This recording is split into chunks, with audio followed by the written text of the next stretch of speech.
Hello and welcome back to Up the Villa podcast. If you are new, subscribe to our channel, drop this episode a like and comment your thoughts away on my lineup and share your lineups in the comment section down below. You can go on to our lineup selector on our website and share your teams on social media as well. So I imagine the lineup until Saturday at 5:30, everybody's going to have varying opinions on who should play, what the system's going to look like, what the formation's going to look like. But I'm here to share my thoughts on this episode. So what we're going to do, I'm going to show you my lineup, and then we're going to go to a brand new feature and a brand new piece of technology to the channel. And we are going to go to the tactical pad, and we're going to have a look at the Aston Villa lineup, why I've selected it, the partnerships. We're going to have a look at the Newcastle lineup, and we're also going to have a look at how Aston Villa can cause Newcastle United some serious problems. So let's get straight on in there. And this is my lineup for Newcastle United v Aston Villa. Martinez, Konsa right back, Mings and Pau Torres, Luca Dean at left back, Luis Kamara, Buendia sitting in front, McGinn, Diaby and Watkins. So that is my lineup for this game. And now I'm about to bring you our new feature and new piece of technology. Welcome to the tactical pad. So as you can see on the screen now, you have the lineup that I've just shared with you. And you have the sort of average positions of where they're expected to play. My main focus on this episode, especially, and my focus and intriguement has been all through pre-season of what happens with this defense, who plays where. And I think what we've noticed and what we've seen is a fundamental adaptation of what we saw last season. Last season, we looked something similar to this.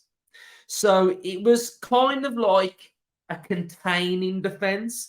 It was a right back tucking inside, allowing an asymmetric shape for Luca Dean to go forward.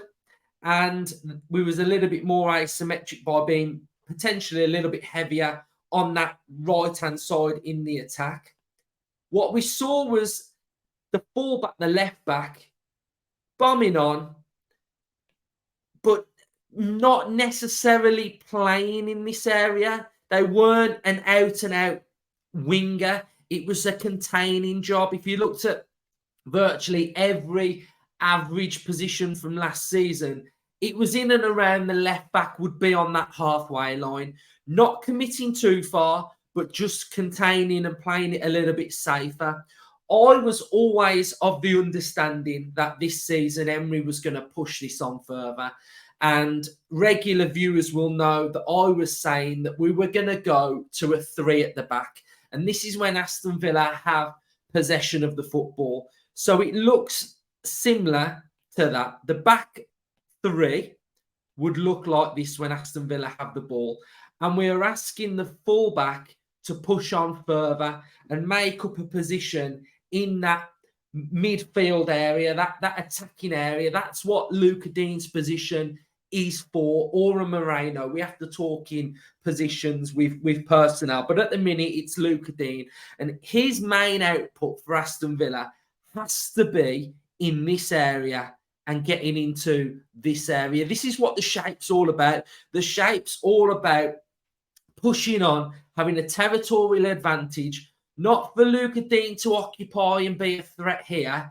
It's to be a threat in and around here. This is where we want to see him doing the damage. So this is why I've picked this back 4 or 3. What we've seen in pre-season is Unai tweaking the personnel to play in each specific scenario. What we've seen when we have gone with Matty Cash at right back and everything shifts across. So it's the same thing, but the what you're asking of Cash is exactly the same down here.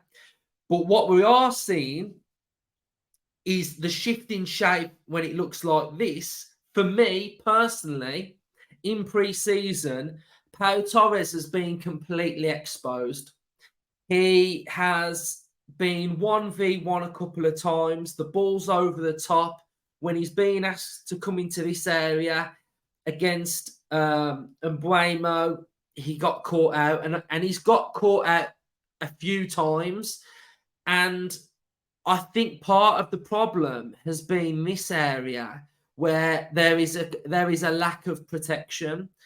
I think when we have Luca Dean on the opposite side, I think he gets a lot more protection. So that is my reasoning on why I have gone with Luca Dean to start this game as opposed to a Matty Cash. I want to see Pau Torres in the team. I think Konsa looks better when he's in this position. I think he's looked brilliant. So I think this enables us to do so with this setup here. And I think then you can look at Buendia doing some defensive work as well, which I think he's okay at doing, Buendia. So I think when we're asking Buendia to sort of help out, if it looks a little bit more like that, then I think he can do that role okay. I think with Buendia, I want to see him in possession better. I want to see him looking after the ball. But this is my lineup. This is the lineup that I've picked. Again, we will see a Diaby maybe in and around this area, offering width out through here. And then we can ask a McGinn to sort of cover and go a little bit more attacking if needs be, offer protection through here. So I think there's options across the whole of the side. And I think if we're looking at what, where they could potentially be working, where they could potentially be attacking, you can have McGinn making runs through here, but offering protection there. Diaby as well, getting to the byline. Buendia's role, it could look something similar to that. We're looking for a Luca Dean to look like this. So all across the pitch, there's options, and there's a continuational flow how we look tactically. So I think that for me is something how I expect Villa to look going into this game. So now we're going to have a little look at how we expect Newcastle to line up. So Newcastle's lineup is going to look something similar to this. So they're going to go with a Botman, Trippier, Shaw and Dan Burn. In the midfield area, they are going to go with Guimaraes sitting in essence a 6 with Joelinton and Longstaff in central midfield. They're going to go with Almiron on the right, Isak through the middle, and then Gordon on that left-hand side. Very strong. The area that I would look at for Aston Villa to try and get some control would be in this midfield area here. If you have a look at the midfield area and numbers, in essence, we should be a 4v3. Aston Villa should look to use our box midfield to outnumber Joelinton, Longstaff and Guimaraes. In this game, if Aston Villa can control this area, I think we will get a lot of joy in this game if we can control that area centrally. Again, we've spoke about the impact last time round on what McGinn was able to do against a Dan Burn when he was just literally like stuck on Dan Burn, wasn't he? And he was fantastic in that game. But I think midfield is going to be an important area. I've spoke about how on that left-hand side, Villa's defensive work with a Luca Dean and an Almiron.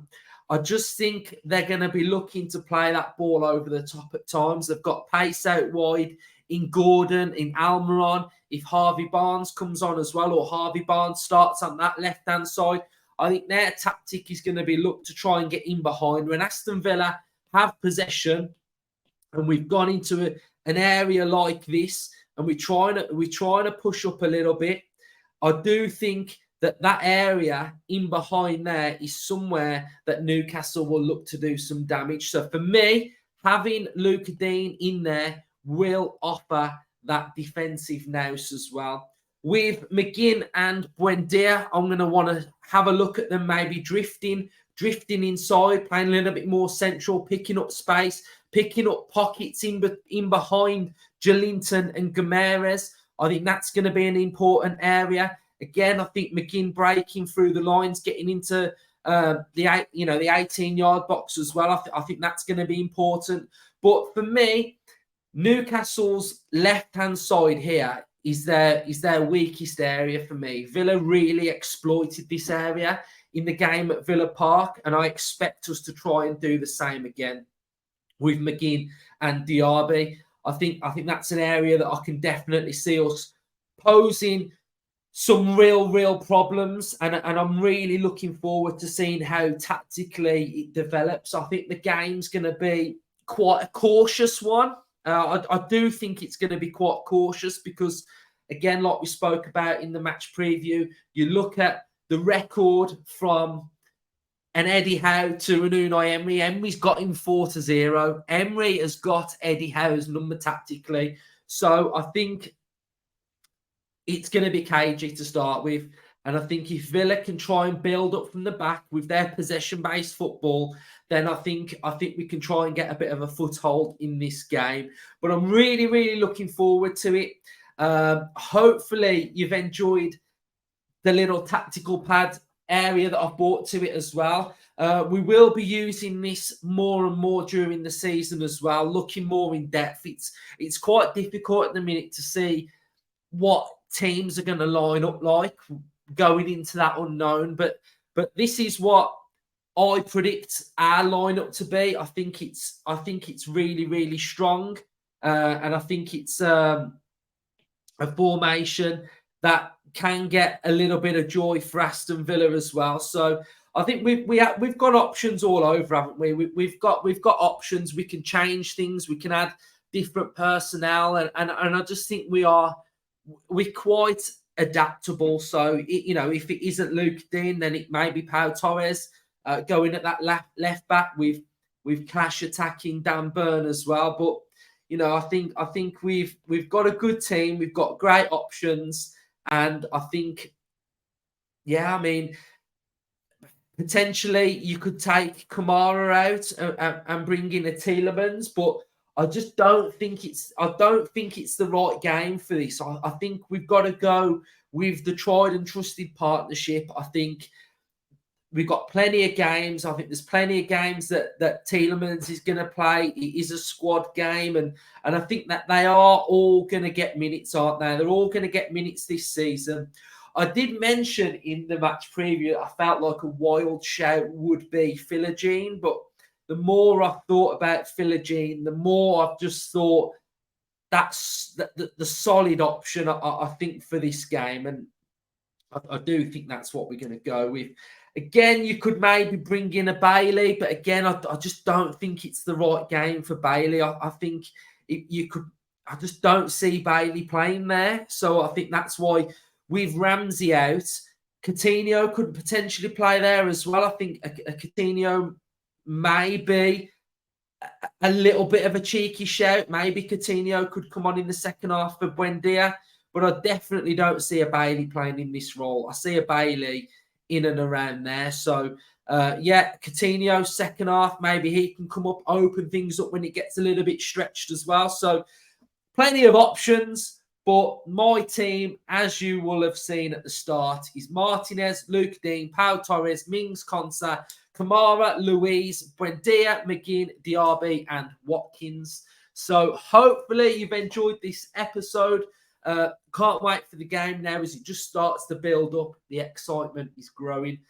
So thank you, everybody, for your support. Hopefully you've enjoyed this episode. If you have, hit a like. Get involved in the comment section down below on the lineup that you are going with. Up the Villa.